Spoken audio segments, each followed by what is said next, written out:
श्री विठ्ठल रुक्मिणी मंदिर समितीला 1 जानेवारी 2024 ते 31 डिसेंबर 2024 या कालावधीमध्ये 5,80,42,900 रुपये बुंदी लाडू प्रसाद विक्रीमधून प्राप्त झाले आहेत. बुंदी प्रसाद लाडू हा मंदिर समिती स्वतः तयार करत असून तो संपूर्ण हायजेनिकरित्या तयार करण्यात येतो.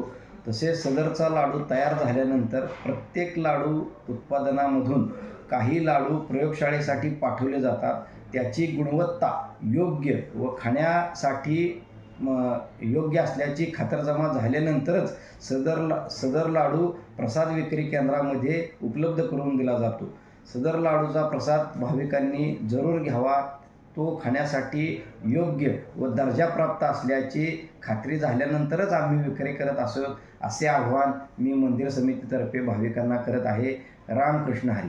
तसेच एकादशी दिवशी भाविकांचा उपवास असल्यामुळे पंढरपूर मंदिर समिती राजगिरा लाडूची सुद्धा विक्री करत आहे.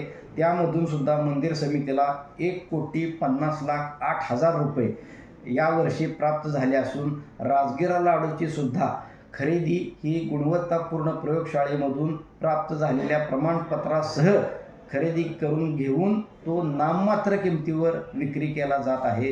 दोन्हीही लाडू प्रसाद विक्रीमधून मंदिर समिती कोणताही फायदा न बघता केवळ प्रसाद म्हणून भाविकांना उपलब्ध करून देत आहे. तरी सदर प्रसादाचा लाभ घ्यावा ही मंदिर समितीतर्फे सर्व भाविकांना नम्र विनंती. रामकृष्ण हरी.